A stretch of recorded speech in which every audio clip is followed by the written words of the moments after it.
नमस्कार दोस्तों, आज के इस एनालिसिस में हम एक ऐसे स्टॉक पर नजर डालने वाले हैं जिसने हाल ही में मार्केट में काफी हलचल मचा रखी है। हम बात कर रहे हैं फार्मा सेक्टर के दिग्गज सन फार्मा की। इस स्टॉक में एक बहुत ही शानदार मल्टी ईयर ब्रेकआउट देखने को मिल रहा है। तो चलिए बिना वक्त बर्बाद किए सीधे डेटा में उतरते हैं और समझते हैं कि इसके पीछे की असली कहानी क्या है। स्क्रीन पर ये जो नंबर है 1950 रुपए, ये कोई आम नंबर नहीं है। करंट मार्केट प्राइस बिल्कुल अपने ऐतिहासिक उच्चतम स्तर यानी ऑल टाइम हाई के करीब ट्रेड कर रहा है। और हम सब जानते हैं कि जब कोई ऐसा लार्ज कैप स्टॉक अपने लाइफ टाइम हाई के पास पहुंचता है तो वो पूरे बाजार का ध्यान अपनी तरफ खींच ही लेता है। सन फार्मा में भी बिल्कुल यही मोमेंटम बन रहा है। अब ऐसे में एक सबसे बड़ा सवाल जो हर इन्वेस्टर के दिमाग में आता है, क्या ये स्टॉक मार्केट का अगला मल्टी बैगर बनने की तैयारी कर रहा है? क्या इसमें आने वाले सालों में वेल्थ को कई गुना मल्टीप्लाई करने का पोटेंशियल है? इसका जवाब हमें सिर्फ हवा में कयास लगाकर नहीं मिलेगा। हमें इसके पीछे के ठोस डेटा और चार्ट्स को डिकोड करना ही होगा। तो आज के इस एनालिसिस में हम इन अहम पहलुओं को कवर करेंगे। पहले देखेंगे मल्टी ईयर ब्रेकआउट को, फिर इसके स्ट्रॉन्ग फंडामेंटल्स पर बात करेंगे, टेक्निकल चार्ट्स को डिकोड करेंगे, समझेंगे कि स्ट्रेटेजिक एंट्री और टारगेट्स क्या हो सकते हैं, और आखिर में सबसे जरूरी इन्वेस्टमेंट रिस्क पर भी चर्चा करेंगे। तो चलिए सबसे पहले बात करते हैं इस मल्टी ईयर ब्रेकआउट की। 4,68,000 करोड़ रुपए, ये कोई छोटी मोटी रकम नहीं है। ये एक मैसिव मार्केट कैप है जो सन फार्मा को एक निर्विवाद लार्ज कैप लीडर बनाता है। ये आंकड़ा ही अपने आप में इस बात का सबूत है कि इंडियन फार्मा इंडस्ट्री में इस कंपनी का कितना बड़ा दबदबा है। अब आगे बढ़ते हैं और जरा इसके स्ट्रॉन्ग फंडामेंटल इंडिकेटर्स को टटोलते हैं। इस टेबल पर नजर डालिए। 1950 का करंट प्राइस और 52 वीक हाई और लो एक क्लियर और स्ट्रॉन्ग अप ट्रेंड दिखा रहे हैं। अब शायद 35 से 38 का पी रेशियो थोड़ा ज्यादा लग सकता है, लेकिन दरअसल ये कोई साधारण वैल्यूएशन नहीं है। ये वो प्रीमियम है जो मार्केट इसकी ग्लोबल स्पेशलिटी ग्रोथ को दे रहा है, और 14 से 16% का रिटर्न ऑन इक्विटी इस बात की गवाही देता है कि कंपनी लगातार एक स्टेबल रिटर्न जनरेट कर रही है। लेकिन इस पूरी फाइनेंशियल स्टोरी का सबसे इंप्रेसिव हिस्सा ये 0.06 का डेट टू इक्विटी रेशियो है। सीरियसली सोचकर देखिए, एक ऐसी इंडस्ट्री जहां R&D और मैन्युफैक्चरिंग के लिए भारी भरकम कैपिटल चाहिए होता है, वहां ये pharma giant virtually debt free होकर ऑपरेट कर रहा है। ये एक बेहद सॉलिड बैलेंस शीट की निशानी है। और ये ग्रोथ कहां से रही है? सिर्फ पुरानी जेनेरिक दवाओं से नहीं। उनका ग्लोबल स्पेशलिटी सेगमेंट 15 से 18% की एक शानदार अपवर्ड ट्रेजेक्टरी दिखा रहा है। डोमेस्टिक मार्केट में नंबर 1 होने के साथ साथ ग्लोबल स्पेशलिटी बिजनेस की ये तेज रफ्तारी दरअसल कंपनी के फ्यूचर का रास्ता तय कर रही है। अब इस ग्रोथ को लंबे समय तक बनाए रखने का सीक्रेट क्या है? वो है R&D।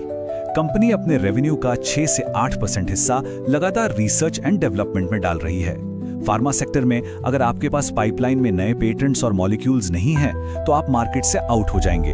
तो ये कंसिस्टेंट इन्वेस्टमेंट बताता है कि उनका फोकस सिर्फ आज के मुनाफे पर नहीं बल्कि कल के इनोवेशन पर भी है। फंडामेंटल्स के बाद आइए अब टेक्निकल चार्ट स्ट्रक्चर्स को डिकोड करते हैं। वीकली चार्ट्स पर अगर हम देखें तो एकदम classic multi year up trend pattern बन रहा है। हायर हाइज और हायर लोज का स्ट्रक्चर क्लियरली बता रहा है कि हर डिप पर बाइंग हो रही है। और सबसे इंप्रेसिव बात है इस ब्रेकआउट के साथ आया हुआ मैसिव वॉल्यूम।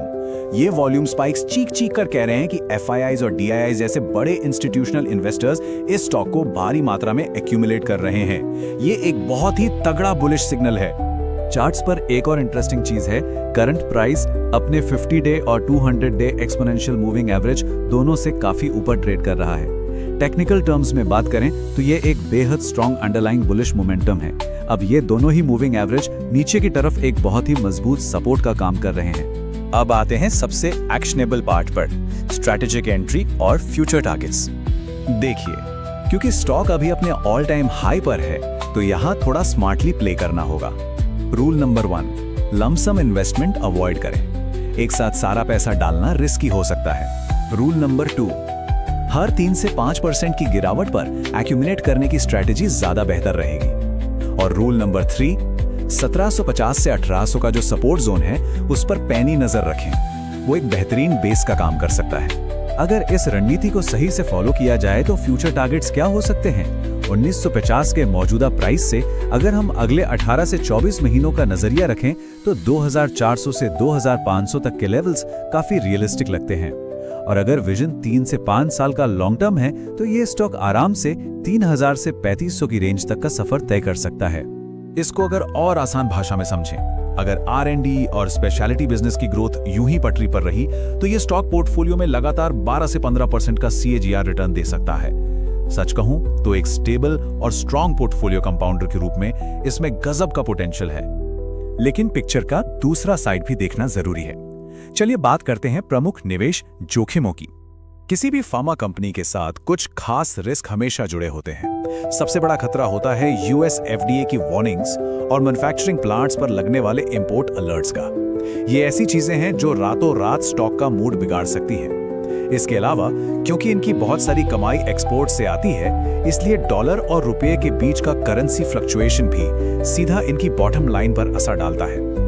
ये वो रिस्क हैं जिन्हें नजरअंदाज बिल्कुल नहीं किया जा सकता।